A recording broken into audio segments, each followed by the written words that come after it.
कुछ तो ऊपर बोल चुका हूँ, आप लोगों ने सुना भी है।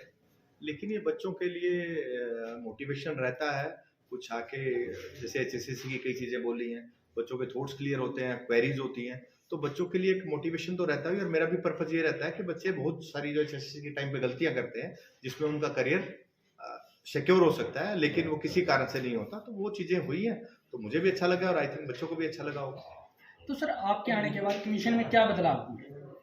हमने हर पर्टिकुलर चीज़ के लिए एसओपी डिज़ाइन किए हैं। जैसे आपने सीईटी में देखा, जो मैनेजमेंट था वो एसओपी था, स्टैंडर्ड ऑपरेटिंग प्रोसीजर्स।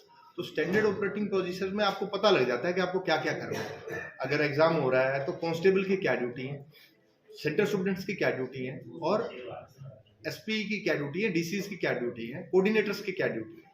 तो वो सारा डिजाइन किया उसको और कोशिश की है कि सिस्टम स्ट्रीमलाइन हो। सर पारदर्शिता और विश्वसनीयता की बात करें तो कितनी बड़ी है आपके कार्यकाल के बाद? क्यों अक्सर विपक्ष हावी रहता था? इसका जवाब आप ही दे पाएंगे, इसका जवाब आप ही दीजिए और पब्लिक से पूछिए, इसमें मैं क्या बता पाऊँ। सर विश्वसनीयता और पारदर्शिता की बात होती है, कैटेगरी नंबर 3/2016 की बात करते हैं यूडीसी की। उसके अंदर जो रिजल्ट निकाला गया कमीशन के द्वारा वो 70 की कट ऑफ गई और 110 तक लेके, लेकिन ईएसएम जर्नल की जो कट ऑफ गई है वो 96 गई है। जो कमीशन ने आरटीआई के अंदर दिया वो 94 दिया, लेकिन 96 जाने के बाद 94 वाला कैसे उस कैटेगरी के अंदर लाई कर गया? मैं इसका पर्टिकुलर जो आप ये टेक्निकल चीजें हैं जो आप मुझे पूछ रहे हैं, अगर वो होगा तो फाइल पे पता लगेगा बिल्कुल एग्जैक्ट। मेरे पास विद रिकॉर्ड आरटीआई है। तो अगर ऐसा है तो आप मेरे से आगे डिस्कस कर सकते हैं, कमीशन में आके पूरा फाइल कॉल करके आपको कर देंगे। अगर कुछ ऐसा है जो कमीशन नहीं है वो ठीक कर देंगे। तो सर इस टाइम का दूसरा के आपका रिक्रूटमेंट बड़ा पुराना है जी, जो आप बता रहे हैं, उसको पता किया जा सकता है। आप आइए मेरे से आके मिलिए उसको। तो सर आज एचएसएससी को 3 वर्ड में डिफाइन करना हो तो किस तरीके से करेंगे? ट्रांसपेरेंसी, ट्रांसपेरेंसी और ट्रांसपेरेंसी। हमारा यही मोटो है कि ट्रांसपेरेंसी होनी चाहिए। जो क्वेश्चन मेरे से कर रहे थे उस क्वेश्चन का जवाब इनके पास होना चाहिए, हम वो कोशिश करने की कोशिश कर रहे हैं। अक्सर सर देखा जाता है कि जब भी कमीशन कोई भी वैकेंसी निकालता है लेकिन वो कोर्ट में जाकर पेच फंस जाता है। ऐसा क्या कारण है? पेपर भी हो जाता है लेकिन उसका रिजल्ट आने से पहले वो पेपर उसके बाद कोर्ट के अंदर हियरिंग लग जाती है। कोर्ट में जाना सबका राइट है, कोर्ट में लोग जाते हैं, किसी का भी कोई भी है, कोई 0.5% से रहता है तो किसी को उसका राइट है, वो चले जाते हैं।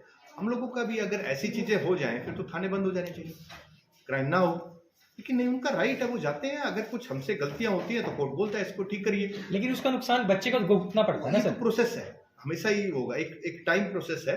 हम जाते हैं लिटिगेशन, जब मैंने ज्वाइन किया तो 3300 लिटिगेशन था, आज 2700 है तो कम हुआ है, जबकि 44,000 रिक्रूटमेंट हो गई है। टाइम लगता है लेकिन हम किसी को कोर्ट में जाने से नहीं रोक सकते। सर सीईटी का परिणाम कब तक? बड़ा जल्दी, मैं भी बड़ा जल्दी। मैं डेट तो नहीं वो कर पाऊंगा और ना देना वो चाहिए, लेकिन बड़ा जल्दी। हम कोर्ट केसेस में ही बिजी थे तो बड़ा जल्दी उसका। सर हरियाणा में बेरोजगारी चरम सीमा पर है, तो आयोग ने कोई 1 साल के लिए डाटा तैयार किया है कि कितनी रिक्रूटमेंट निकाली जाएगी? हमारे कमीशन आने के बाद 44,000 का रिक्रूटमेंट हो चुका है, जिसका हम रिकमेंडेशन कर चुके हैं, कुछ पाइपलाइन में। तो मैं भी सर कोई डाटा आपके पास हो? मेरा कमीशन से रिलेटेड इतना ही, मैं कह रहा 44,000 का रिकमेंडेशन हम कर चुके हैं। तो 44,000 का रिक्रूटमेंट अगर 1.5 साल में हुआ तो आप इसका नंबर देखिए, बाकी स्टेट्स के साथ कंपैरिजन कीजिए। तो सर पेपर लीक होते हैं तो उस पर कार्रवाई के लिए एक स्टैंडर्ड होता है, कोई मापदंड होता है? मैंने 30 एग्जाम कराए हैं, आप बताइए कोई लीक हुआ है?